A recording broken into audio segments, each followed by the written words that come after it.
जय हिंद एवरीवन। आप सबका आपके यूट्यूब चैनल राष्ट्रीय सेवा पे स्वागत है। 15 दिसंबर तक के करंट अफेयर्स हम डिस्कस कर चुके हैं। आज हम 16 से 31 दिसंबर तक के करंट अफेयर्स करेंगे। उसके बाद 2023 के हमारे करंट अफेयर्स खत्म हो जाएंगे। जैसे कि मैंने आपको पहले सेशंस में बताया भी है कि इसमें खाली करंट अफेयर्स वो वाले हैं जो हमने हर रोज सेशंस में करंट अफेयर्स के इश्यूज को डिस्कस किया है उनसे हटकर, सो दैट रेपिटेशन ना हो। एंड इसमें मैक्सिमम सारे करंट अफेयर्स गवर्नमेंट की साइड से लिए गए हैं। यस, उससे रिलेटेड कोई भी आपके करंट अफेयर से रिलेटेड करंट अफेयर्स की कोई भी जो न्यूज है वो आपके स्टैटिक पार्ट से, पॉलिटी से, ज्योग्राफी से, इकोनॉमिक्स से, हिस्ट्री से कनेक्ट हो रही है तो मैं आपको साथ साथ उसमें बता दूंगा। जैसे कि आप मेरे हर एक सेशन में देखते हैं कि उससे रिलेटेड कोई भी न्यूज होती है वो मैं आपको साथ में ही डिस्कस करवा देता हूं। अब इंडिया नेवी मिशन डिप्लॉय करी गई यहाँ पे in respond to the hijacking incident. Arabian Sea में एक हाईजैकिंग इंसिडेंट होता है। आप देखते हैं कि 2024 में भी हुआ था, वो ऑलमोस्ट 5 जनवरी को। कहां पर हुआ था? सोमालिया के कोस्ट पर। ठीक है, सोमालिया बहुत फेमस रहती है इस सारी चीजों के लिए वहां पे। ठीक है, पायरेसी, हाईजैकिंग। तो वहां से रिलेटेड आपको एक चीज पता होनी चाहिए। यहाँ पर आप अफ्रीका में देखेंगे तो यहाँ पे हॉर्न ऑफ अफ्रीका, हॉर्न जैसी 4 कंट्रीज हैं जिसका चिट कोड है SEED. Somalia, Ethiopia, Eritrea, Djibouti. ये 4 कंट्री जिसको हॉर्न ऑफ अफ्रीका कहा जाता है। ये 5 जनवरी की न्यूज थी, हम डिस्कस करेंगे 2024 वाले में, जिसमें आईएनएस चेन्नई जो कि प्रोजेक्ट 15 कैपिटल ए के अंतर्गत है वॉरशिप, उसने यहां पर हेल्प करी। मार्कोस ने ऑलमोस्ट 15 क्रू मेंबर्स की जान बचाई। ठीक है, ऑलमोस्ट 15 जो इंडियन थे, आई थिंक टोटल 20 से ऊपर क्रू मेंबर्स थे, उसमें से 15 इंडियन क्रू मेंबर्स थे। तो हॉर्न ऑफ अफ्रीका इस न्यूज में हमारे लिए क्या इंपॉर्टेंट है? बिकॉज ये अरेबियन सी के वहां पर हुआ है, वहां पर एक गल्फ आती है, that is Gulf of Aden. ये आपके लिए इंपॉर्टेंट है। क्लियर? गल्फ ऑफ एडन एक वाटर बॉडी है अरेबियन सी में। किसके बीच में? Yemen to the north and Somalia to the south. ये आपको पता हो। वाई एस, यमन वही जहां पे हुतीज वाला इश्यूज अभी चल रहा है, आप सबको पता है, यमन और सोमालिया के बीच में। किसको कनेक्ट कर रहा है? अरेबियन सी को to the Red Sea through the Bab el Mandeb strait. Bab al मंदेब straight, straight क्या होती है? एक नैरो वाटर बॉडी है जो कि 2 लार्ज वाटर बॉडीज को कनेक्ट कर रही है एंड 2 लैंड मास को सेपरेट कर रही है। That is a state. जैसे आप इंडिया में देखते हैं, दैट इज अ पाक स्टेट, इंडिया और श्रीलंका के बीच में। तो गल्फ ऑफ एडन यहां से इंपॉर्टेंट बन जाता है। ठीक है, बब अल मंदेब इंपॉर्टेंट बन जाता है स्ट्रेट। रेड सी रेड क्यों है, किस कारण से है, आप कमेंट बॉक्स में बताइए उस एल्गी का नाम जिस कारण ये पे रेड हो जाती है। तो पहली न्यूज ये थी, आपको सारी न्यूज कैच इसी तरीके से करनी है। Number 2, India achieves 2 targets of nationally determined contribution. ठीक है, अब यहां पर ये है एनडीसी। सर इसका लेना किस चीज से है? यहां पर यूएनएफ ट्रिपल सी अगर हम बात कर लें तो सीओपी, कॉन्फ्रेंस ऑफ पार्टी, जो क्लाइमेट से रिलेटेड इसका यहां पर मतलब है। क्या है? इंडिया ने 2 टारगेट्स अचीव कर लिए। Okay, as a party to UNF triple C and Paris agreement, इन दोनों के हम यहाँ पर क्या है? पार्टी हैं। इंडिया ने अपने यहाँ पे सबमिट किया है अपना नेशनली डिटरमिन्ड कंट्रीब्यूशन 2015 में।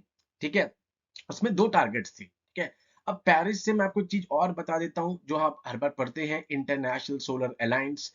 पेरिस का ही वो था जब भारत और फ्रांस ने यहाँ पे स्टार्ट किया था कि जो ट्रॉपिक ऑफ कैंसर और ट्रॉपिक ऑफ कैप्रिकॉन के बीच की कंट्री है, यहाँ पर एक मिलके इनका एक अलायंस बना, इंटरनेशनल सोलर अलायंस, जिसका हेडक्वार्टर इंडिया में गुरुग्राम में है। क्लियर? इसके क्या 2 टारगेट्स इंडिया ने रखे थे कि हम इमिशंस की इंटेंसिटी को यहाँ पर रिड्यूस करेंगे, that is by 33 to 35% by 2030। 2005 के लेवल के कंपैरिजन में अगर हम ये बेस वाली रखें, इसके मुकाबले में हम 30 से 35% कम करेंगे। नंबर 2, हम 40% जो है क्यूमुलेटिव इलेक्ट्रिक पावर जो है इंस्टॉल करेंगे from the non fossil fuel based energy resources. कब तक? 2030 तक। अब ये दोनों टारगेट्स 2030 तक के यहाँ पे इंडिया ने रखे हुए थे। डन। तो these 2 targets have been achieved well ahead of the time. हमने टाइम से पहले ही इन दोनों के दोनों को अचीव कर लिया है। एज ऑन 31 अक्टूबर 2023, 31 अक्टूबर तक जो इलेक्ट्रिक पावर थी इंस्टॉल थी वो थी 186.46 मेगावाट, जो कि 43.81% है। Done. As per the third national communication submitted by India in December 2023, emission intensity has reduced by 33% between 2005 and 19। देख रहे हो आप, 2019 में ही हो गया, 2023 में टारगेट क्या रखे गए थे, 2030। ये टारगेट्स आपसे पूछ सकते हैं। यहां से आपके लिए एक और news important, conference of parties क्या होती है, COP 28 की मीटिंग थी, डन, ये आपको पता हो। Okay, next is detail of one district one product brands. ठीक है, ODOP क्यों इंपॉर्टेंट है कि एक डिस्ट्रिक्ट के एक प्रोडक्ट को यहां पर प्रमोट किया जाएगा। नंबर वन, जापान की बिजनेस डेवलपमेंट। बिजनेस डेवलपमेंट क्या होता है, मार्केटिंग, मार्केटिंग जो कहते हैं, the one who is expert in marketing. ठीक है, 1979 वहां से इस स्कीम का एक कह सकते हैं ब्लूप्रिंट है जापान से। नंबर टू क्वेश्चन आपसे क्या पूछा जा सकता है कि उत्तर प्रदेश ने सबसे पहले इसको 2018 में लॉन्च किया, one district one product. Prime minister ji लगातार इसकी प्रमोशन कर रहे हैं।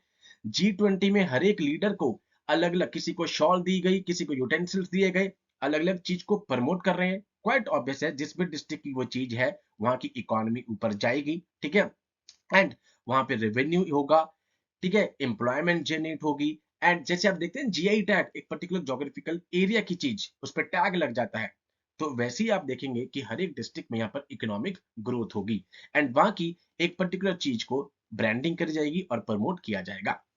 एक ये सेंट्रल स्पॉन्सर्ड स्कीम है जिसमें सेंटर और शेयर 60-40 यहाँ पे शेयर करेंगे, 60% खर्चा सेंटर और स्टेट 40% यहाँ पे शेयर करेगी। One district one product, Japan से स्टार्ट, ब्लूप्रिंट 1979, उत्तर प्रदेश पहला स्टेट जिसने इसको यहाँ पे लॉन्च किया। ओके, नेक्स्ट है ऑपरेशन ग्रीन्स। बस इतना पता हो, पेपर में आ गया कि ऑपरेशन ग्रीन क्या है। ग्रीन, ठीक है, ग्रीन पता लग रहा है कुछ ना कुछ एग्रीकल्चर समथिंग टाइप, प्रधानमंत्री किसान संपदा योजना है यहाँ पे। क्या है इसका यहाँ पे कि जो हार्वेस्ट के बाद लॉस होते हैं, पोस्ट हार्वेस्ट लॉस होते हैं, उसको कम से कम किया जाए, मिनिमाइज किया जाए। फार्मर्स के लिए क्वाइट ऑब्वियस है, ये सबसे बड़ी प्रायोरिटी है कि पोस्ट हार्वेस्ट अगर कुछ लॉस हो रहे हैं वो मिनिमाइज किए जाए। तो 2018-2019 से जब ये लॉन्च की गई थी, इसका क्या एम है यहाँ पे कि मिनिमाइज करना है post harvest loss. The scope of OG has been expanded. पहले इसमें खाली 3 ही क्रॉप्स थे, टॉप, टोमेटो, अनियन और पोटैटो। अब इसमें 22 पेरिशेबल क्रॉप्स हो गई हैं। पूछा जा सकता है क्रॉप्स कितनी बड़ी हैं, क्या स्कीम है, क्या इसका बेसिक एम है। ऑपरेशन ग्रीन आपको ये भी किया जा सकता है मैच द फॉलोइंग में, आपको लगे कि ग्रीन है तो मे भी कुछ डिफेंस से रिलेटेड हो, आर्मी से रिलेटेड हो, डन, तो आपको पता हो कि किस चीज से रिलेटेड है, किसान, प्रधानमंत्री किसान योजना, दैट इज संपदा योजना। इकोनॉमिक सेंसस, अभी आप देखेंगे यहाँ पे सीतारमन मैडम बजट लेकर आएंगी। बजट से पहले इकोनॉमिक सर्वे आएगा, जो स्टेट ऑफ द इकोनॉमी है भारत की उसके बारे में बताएगा, but this is something else. Economic census, that is not economic survey. Okay, हर 5 साल के बाद ये किया जाता है। ठीक है, then very crucial for the framing of policies for the government and other organisation. 1977 में सबसे पहली बार इसको यहां पर हेल्ड किया गया एंड एट प्रेजेंट अभी 7th सेंसस है। डन, अब ये न्यूज क्यों थी कि वेस्ट बंगाल ने इसमें पार्टिसिपेट नहीं किया। डन, 7th 2019 में है यहाँ पे, clear, being conducted by the Ministry of Stats and Programme Implementation. ये आपको पता हो, नोडल मिनिस्ट्री आपसे पूछी जा सकती है, MOSPI। अब इकोनॉमिक सेंसस को क्या डिफाइन किया है पीआईबी ने, एक कंप्लीट काउंट है, जितने भी इस्टेब्लिशमेंट है एक geographical boundary of India, India के अंदर जितनी भी ज्योग्राफिकल बाउंड्री के अंदर जितनी भी इस्टेब्लिशमेंट है उन सबका कंप्लीट यहाँ पर काउंट है। यहाँ पर ये क्या प्रोवाइड कर रहा है, it provide insight into geographical spread of economic activities. Economic activities कौन कौन सी फैली हुई हैं, क्या ऑनरशिप पैटर्न चल रहा है, क्या इकोनॉमिक इस्टेब्लिशमेंट है, ये सारी चीजें यहाँ पर दे रहा है। सर इसका यूज क्या होगा, ठीक है, सेंसस के यूज से तो सर ठीक है, एनजीओ को पता लगता है, सरकार को पता लगता है कि कहां पर कितने परसेंट क्या क्या चेंजेस हुए हैं पॉपुलेशन में, कहां पॉपुलेशन ग्रोथ बढ़ा है, बर्थ रेट कम हुआ है, ज्यादा हुआ है। तो इससे क्या हो रहा है, ये सोशल इकोनॉमिक डेवलपमेंट प्लानिंग जो है स्टेट लेवल पर, डिस्ट्रिक्ट लेवल पर, ये सारी इंफॉर्मेशन फिर यूज करी जाती है। ठीक है, social economic development planning state level पर, डिस्ट्रिक्ट लेवल पर। 7th इकोनॉमिक सेंसस, ये आपको पता हो। ओके, नेक्स्ट अगर मैं बात करूं तो टाइगर रिजर्व, हमने लास्ट सेशन में डिस्कस भी किया, सिमलीपाल टाइगर रिजर्व उड़ीसा में, वहां पर ब्लैक टाइगर्स मिले हैं, उनका नाम है मेलनिस्टिक टाइगर्स। ठीक है, तो 10 हैं ये ऑलमोस्ट, मैंने आपको लास्ट क्लास में बताया भी। वैसे तो आपको बंगाल टाइगर मिलते हैं, टाइगर जिसका IUCN स्टेटस अभी इंडेंजर्ड है, ठीक है। Unlike the orange coat with dark stripes, यहां पर क्या हो रहा है, आपको ब्लैक दिख रही हैं। क्यों दिख रही हैं? Because excessive development of dark pigmentation melanin, melanin के कारण जो कि डार्क पिगमेंटेशन है आप उनके स्किन और फर पे जो है, इस कारण आप देख रहे हैं ब्लैक स्ट्रिप्स हैं। तो आपको black tigers, melanistic tigers Similipal मैंने आपको बताया था मयूरभंज डिस्ट्रिक्ट में मिला है, जहां पे अभी रेड आंट चटनी को जीआई टैग भी मिला है। सबसे पहला जीआई टैग 2004 में दार्जिलिंग की चाय को मिला था, ये आपको पता हो।